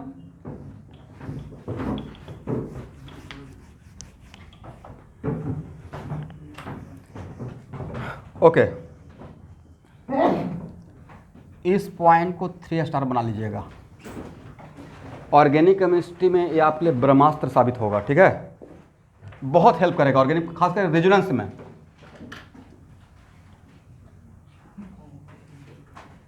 एक सिचुएशन ए है जिसमें लैटरल ओवरलैपिंग हो रहा है। कौन सा overlapping? Between 2pz and 2pz। Correct है ना एवरीवन?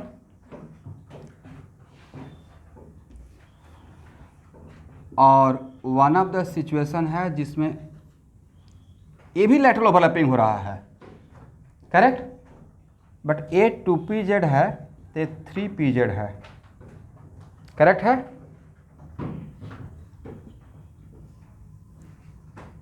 और ए भी लैटरल ओवरलैपिंग हो रहा है, ए 2pz है तो 4pz है। करेक्ट?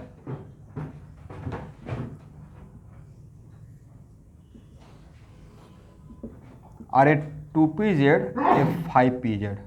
और कौन सा ओवरलैपिंग हम लोग कर रहे हैं? एक्सियल या लैटरल पाई बॉन्ड के लिए। इन चारों में सबसे बेटर सिचुएशन पाई बॉन्ड फॉर्मेशन का किसका होगा? वजह? यस, एक्सटेंट ऑफ ओवरलैपिंग ज़्यादा होगा।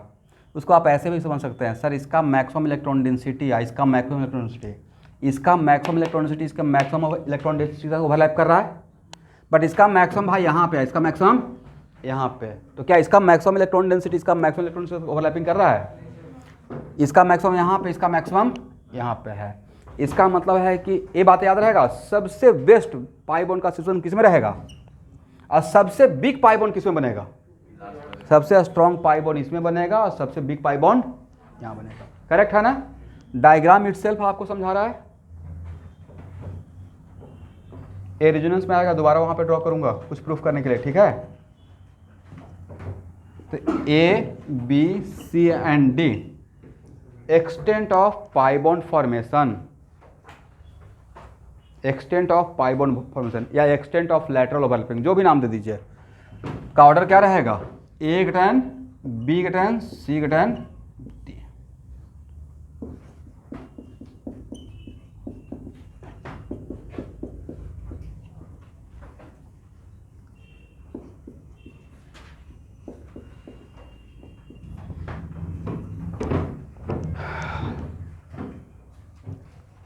यहां तक समझ में आ गया एवरीवन? इसको हटाया जाए।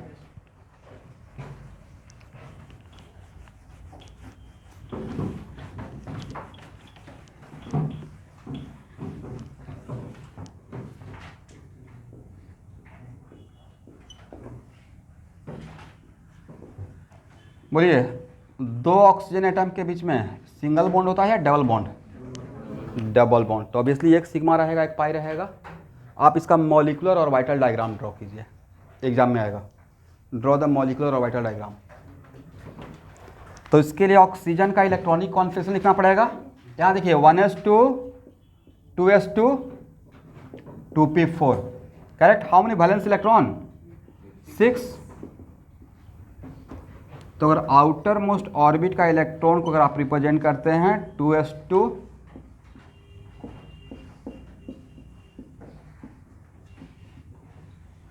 ये अगर 2px है, ये 2py है, 2pz है। How many unpaired electron? 2। और बॉन्ड फॉर्मेशन का one of the point factor ये भी होता है pairing of unpaired electron. Correct? एक फैक्टर तो होता है फुलफिल ऑफ ऑक्टेट, एक होता है पेयरिंग ऑफ इलेक्ट्रॉन, एक फैक्टर होता है stability factor, energy concept. Right? तो बोलिए पहले पाई बॉन्ड बनाया जाए या पहले सिग्मा बॉन्ड? सिग्मा किससे बना है? 2p से या 2pz से? सर एनी वन, आपकी मर्जी है, राइट। बस इस बात का ख्याल रखिएगा कि दो ऑक्सीजन एटम लेते हैं और दोनों ऑक्सीजन एटम के ज्वाइन करने वाले लाइन को क्या बोलेंगे? Molecular axis. मान लेते हैं सिग्मा बॉन्ड के लिए आपने सप्लाई किया 2p/, किसको लेके जा रहे हैं? इस ऑक्सीजन एटम का, तो इसको भी क्या देना पड़ेगा? 2p/, ही सप्लाई करना पड़ेगा, करेक्ट। तो this sigma bond is form due to overlapping of what? 2p/2p/, correct. तो पाई बॉन्ड किसके अलोंग बनेगा? मॉलिक्यूलर एक्सिस के परपेंडिकुलर, मतलब इसके अलोंग, करेक्ट। और आपके पास अब बचा क्या? According to this electronic configuration 2pz, correct है ना?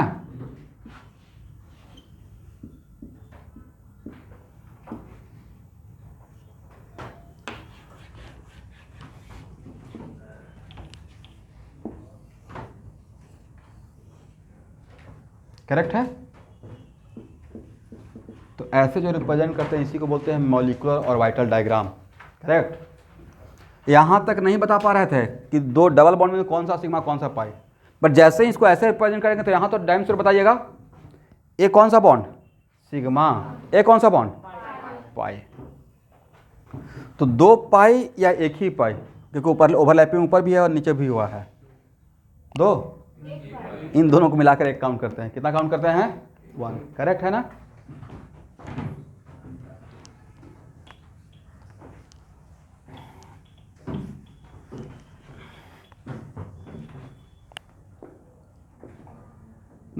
दो नाइट्रोजन एटम के बीच में कितना बॉन्ड होता है? 3 बॉन्ड। उसमें एक क्या रहेगा? सिग्मा, और बाकी दो क्या रहेगा? ऐसे ड्रॉ कर पाएंगे? कोशिश कीजिए।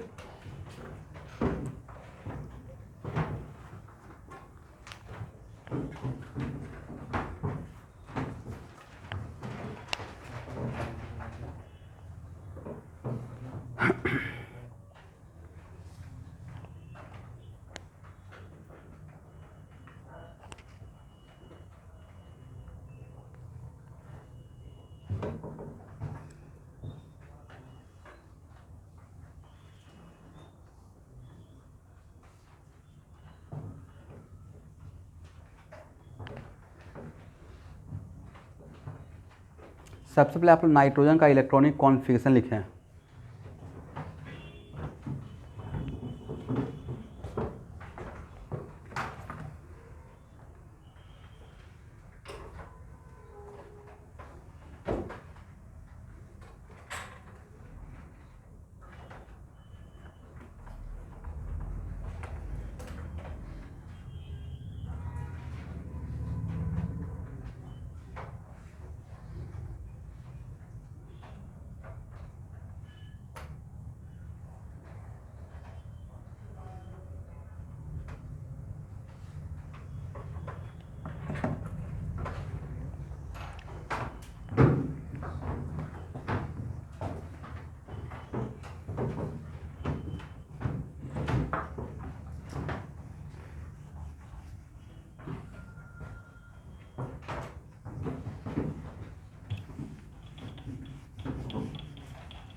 करेक्ट है ना? तो एक काम करते हैं, पहले एन और एन के बीच में सिग्मा बॉन्ड फॉर्म करते हैं, और उसके लिए मैं 2px सेलेक्ट कर रहा हूँ। बट अगर इसका 2px ले रहे हैं एक्सल ओवरलैपिंग के लिए, इसका भी क्या सेलेक्ट करना पड़ेगा? 2px। और p एक्सिस पे दो एक्सिस परपेंडिकुलर रहेगा, ये बाई एक्सिस हो गया,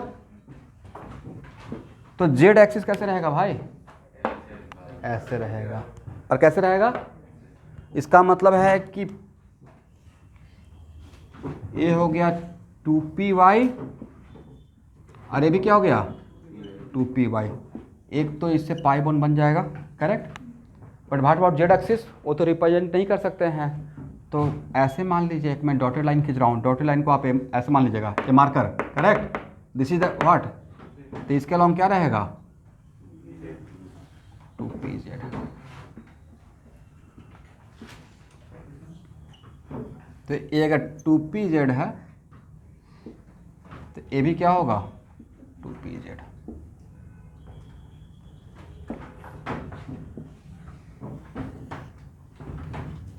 ठीक है ना।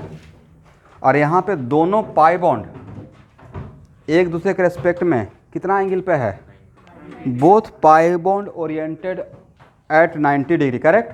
If one of the pi bond along Y axis then other pi bond along Z axis, correct है ना। तो दोनों एक दूसरे के रेस्पेक्ट में कितना डिग्री पे है, लिख लीजिए एक line.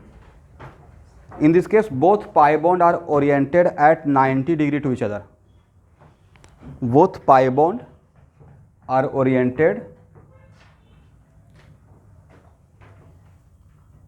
at 90 degree to each other.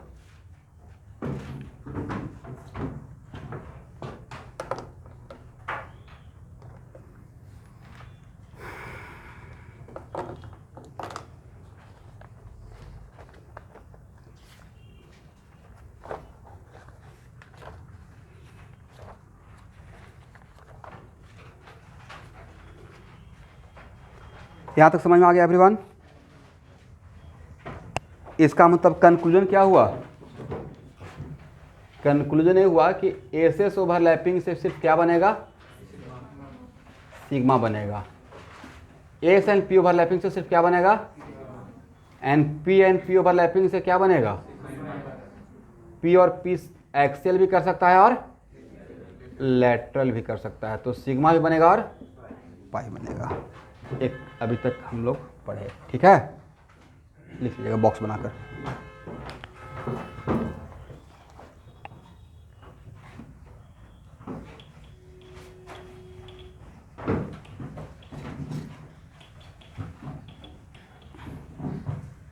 अब लिखिए extent of overlapping, extent of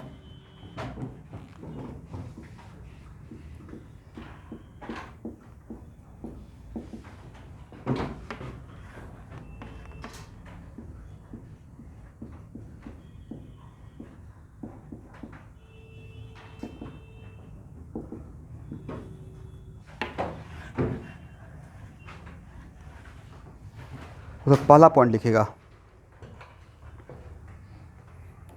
if the atomic orbital, if atom, ये बहुत बड़ा पॉइंट है, if atomic orbital having same orbit number, if atomic orbital having same orbit number then extent of overlapping depends on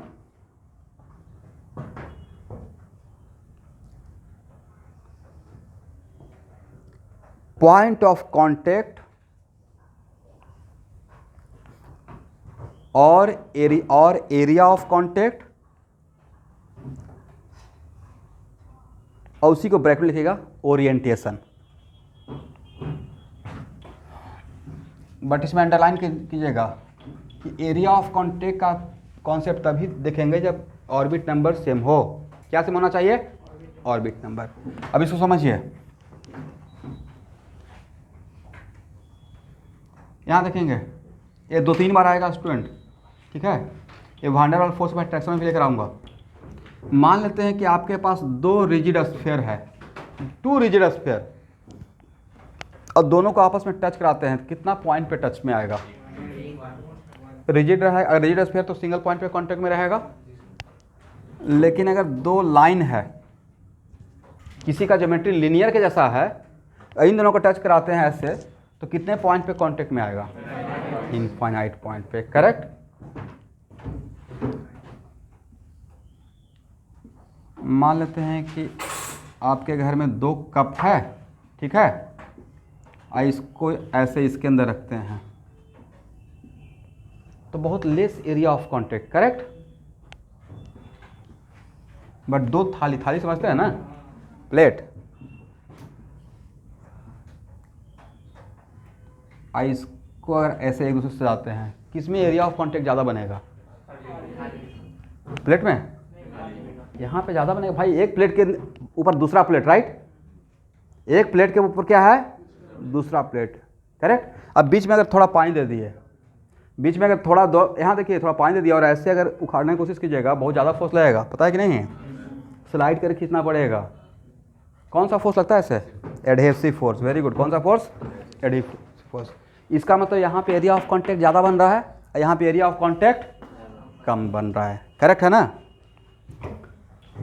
तो actual में यहाँ पे तो S का शेप कैसा है? स्फेरिकल। और भाई पी का शेप कैसा था? लीनियर के जैसा। डंबल है लेकिन इट काइंड ऑफ व्हाट? अब एग्जैक्ट लाइन तो नहीं ना होगा, but it is kind of what? Linear, ठीक है। तो नहीं लगता कि ए और ए आपस में ओवरलैपिंग करेगा तो पॉइंट ऑफ कांटेक्ट ज़्यादा बनने का चांस रहेगा, और ए ओवरलैपिंग करेगा तो पॉइंट ऑफ कांटेक्ट कम बनेगा, करेक्ट। तो अगर इफ इन दोनों के लिए, बट ये बात तब अप्लाई करेंगे ना, फॉर एग्जांपल 2s 2s क्या है, और यहाँ पे 2p 2p, तो दोनों का ओवरलैपिंग में ऑर्बिट नंबर डिफरेंट है या सेम है? If orbit number is keeping constant, अगर ऑर्बिट नंबर सेम है तो 2p 2p का ओवरलैपिंग ज़्यादा होगा विथ रिस्पेक्ट टू व्हाट? बात समझ में आ गया? और what about 2p and 2s? तो आपको लगता है कि इन दोनों के बीच का मैटर ये है, इन दोनों का क्या रहेगा? इसमें थोड़ा स्फीयर का भी कैरेक्टर रहेगा, थोड़ा लाइन का भी कैरेक्टर रहेगा। इसका मतलब है 2p एंड 2s। तो अब इन तीनों का अगर एरिया ऑफ कांटेक्ट या पॉइंट ऑफ कांटेक्ट देखा जाए तो सबसे ज़्यादा एक्सटेंट ऑफ ओवरलैपिंग किस में होगा? 2p 2p, उसके बाद 2p 2s, और सबसे कम किस में होगा? समझ में आ गया है? समझ में आ गया, बहुत अच्छी बात है। नहीं समझ में आया रट जाइए, ठीक है। तो 2p 2p greater than what? 2p 2s, ये 2-3 बार आएगा, थर्ड टाइम तो आते आते बिल्कुल समझ में आ जाएगा, ठीक है। Greater than 2s 2s, extent of overlapping, correct है ना। और bond strength also depends on what? Extent of overlapping. Bond strength also depends on what? Extent of overlapping.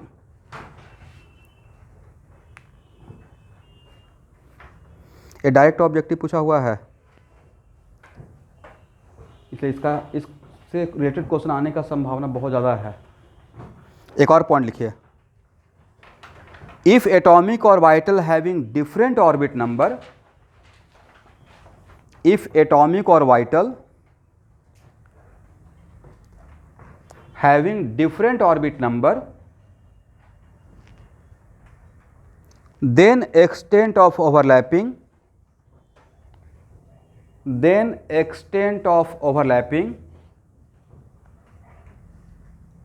depends on closeness of atomic orbital, depends on closeness of atomic orbital to the nucleus।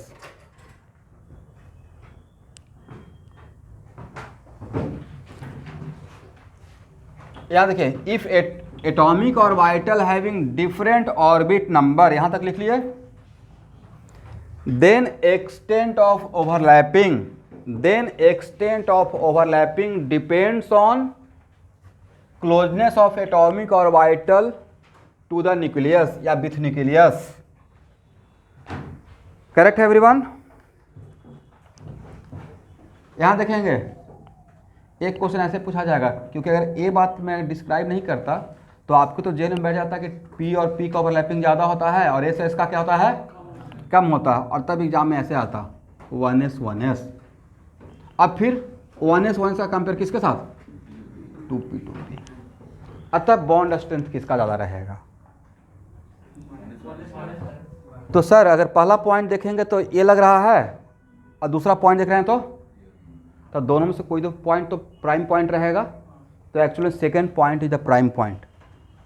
दोनों का अगर weightage दिया जाए तो किसका weightage ज़्यादा रहेगा? Second. लिखिएगा, second point is the prime point. मतलब दोनों पॉइंट अगर आप अपोज करेगा तो हम लोग सेकेंड पॉइंट को पहले फेवर करेंगे, राइट। इसके पीछे का यहाँ देखिए बहुत इंपॉर्टेंट है। इसके पीछे का वजह है कि बॉन्ड पेयर ऑफ इलेक्ट्रॉन ये है, राइट। और अगर ये इलेक्ट्रॉन 1s का है, दोनों इलेक्ट्रॉन अगर ए और ए दोनों 1s का है तो इसका न्यूक्लियस से डिस्टेंस बहुत कम रहेगा। और न्यूक्लियस से डिस्टेंस कम रहेगा तो न्यूक्लियस के साथ टाइटली अटैच रहेगा, टाइटली बॉन्डेड रहेगा। टाइटली क्या रहेगा? Bond pair of electron nucleus के साथ स्ट्रांगली बॉन्डेड रहेगा। तो इसको ब्रेक करने में ज़्यादा एफर्ट लगाना पड़ेगा। मेन की पॉइंट इज दैट, करेक्ट। इसका मतलब है यहाँ देखेंगे 1 और 1 क्या बोल रहे हैं? ये 1 में दे रहा हूँ ऑर्बिट नंबर 1 और 1 का ऑर्बिटल, और 1 और 2 का ऑर्बिटल, और 2 और 2 का ऑर्बिटल, एंड 2 और 3 का ऑर्बिटल। और इस टाइप का ऑर्बिटल अगर ओवरलैपिंग करता है तो आपको नहीं था कि ये सेकेंड पॉइंट से आंसर दिया जाएगा। सबसे क्लोज किसका ऑर्बिटल, कौन सा ओवरलैपिंग में ऑर्बिटल न्यूक्लियस का क्लोज रहेगा? उसके बाद इसका मतलब है कि ए ऑर्डर रहेगा, हाँ या ना? लिख लीजिएगा।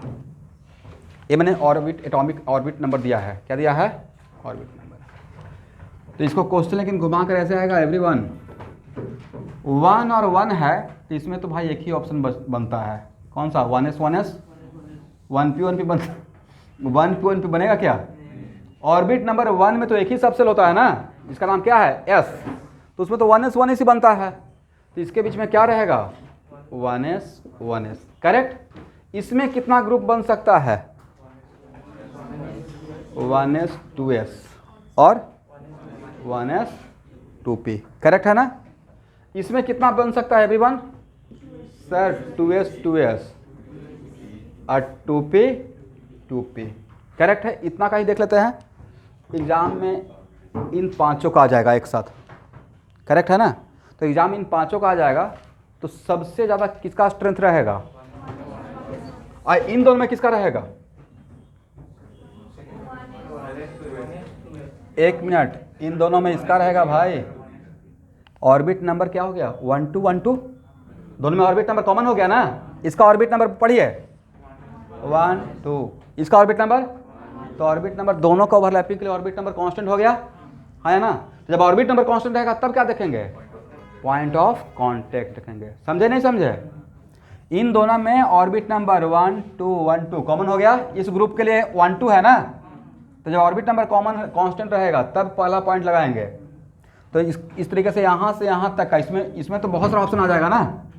तो यहाँ पे रहेगा तो इस ग्रुप से ज़्यादा रहेगा, इस ग्रुप से ज़्यादा रहेगा, और इस ग्रुप से ज़्यादा रहेगा। बट इन दोनों के अंदर कौन ज़्यादा रहेगा? ये ज़्यादा रहेगा। तो ऑर्डर क्या होगा भाई?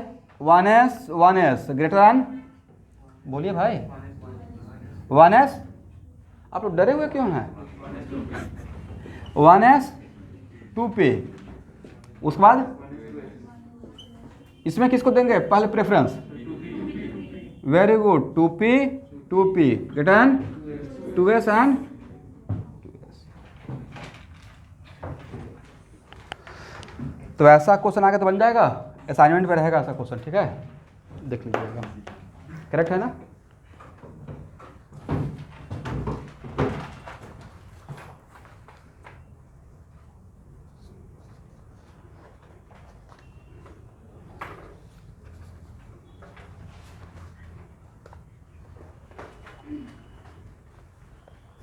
चलिए स्टूडेंट, हाँ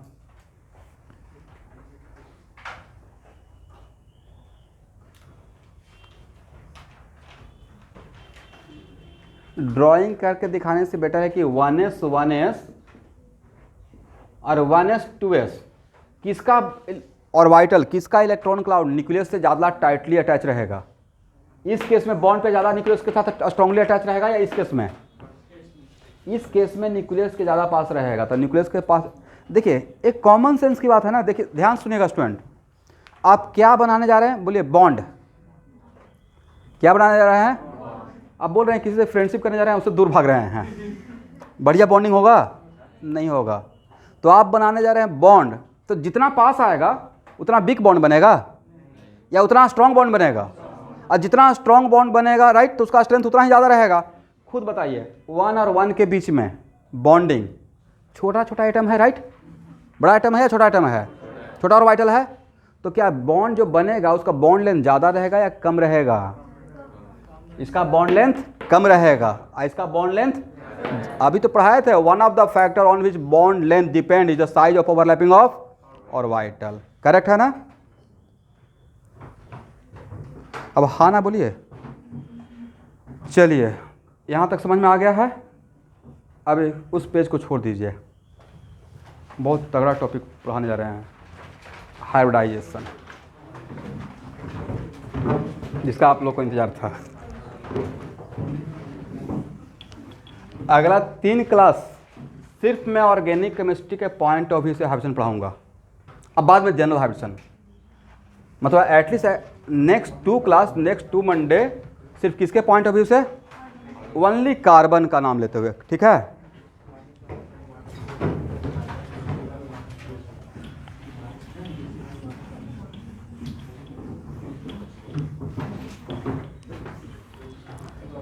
और प्लीज बात मत कीजिए देवाशीष। चलिए, इसका पहले इम्पोर्टेंस समझ लेते हैं। आपके लाइफ में हाइब्रिडाइजेशन का ये इम्पोर्टेंस है कि अगर ये समझ गए तो आप रीजनल समझ जाएंगे, ये समझ गए तो क्या समझ जाएंगे? और रीजनल समझ गए तो आप पूरा ऑर्गेनिक समझ जाएंगे। और reasons, organic minus reasons equal to what? 0, या प्योर इनऑर्गेनिक, ये भी बोल सकते हैं। तो this is the importance of reasons. अगर कोई स्टूडेंट रीजनस समझने तक अगर एफर्ट मुझे कॉपरेट करते रहेगा, मैक्सिमम एफर्ट मैं लगाऊंगा, कॉपरेट इन द सेंस कि आप आते रहेंगे रीजनेटिंग का स्ट्रक्चर ड्रॉ करने के टाइम पे क्लास में, तो मैं देख पाऊंगा कि देखिए भाई एरो ऐसे जाएगा, ऐसे नहीं जाएगा, करेक्ट? यहाँ और जो एटलीस्ट लाइव भी रही है, मतलब अभी के सिचुएशन में, हालांकि आज से तो वैक्सीनेशन स्टार्ट हो गया ना, आप लोग का भी स्कूल में ही दिया जा रहा है, ये बढ़िया है। 100 मतलब वहाँ बेटर रहेगा, एक ही स्लॉट में हो जाएगा, नहीं तो हम लोग प्लान करते ही रह गए। ऐसे मैं डबल डोज ले चुका हूँ, अब बूस्टर अलाउ होगा तो बूस्टर भी लेंगे, जो कि अभी अलाउड है नहीं।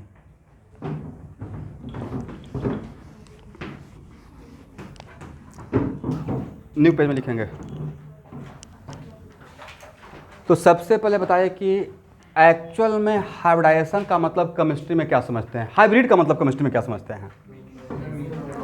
तो ऐसे तो हाइब्रिड का मतलब होता है mixing of more than one different thing, mixing of more than one different thing. लेकिन केमिस्ट्री में हाइब्रिडेशन का मतलब होता है mixing of different type of atomic और वाइटल, मिक्सिंग ऑफ। तो सबसे पहले आपके दिमाग में आएगा सर ये आया क्यों कॉन्सेप्ट? ये तो है कि सर सिलेबस में ही से आ गया, बट मेन है कि एक्चुअली कहीं से कुछ तो एक्सपेरिमेंट, ये मॉडर्न थ्योरी है, तो कहीं ना कहीं कुछ पहला फर्स्ट टाइम तो ऐसा कुछ हुआ होगा कॉन्ट्राडिक्शन, जिसमें थ्योरेटिकल बातें एक्सपेरिमेंटल सिचुएशन से मैच नहीं कर रहा होगा। तो नेक्स्ट क्लास में मैं यहाँ से स्टार्ट करके इसको आगे बढ़ाऊंगा। आज के लिए इतना ही। आप लोग क्या लगा 10 मिनट खत्म हो जाएगा?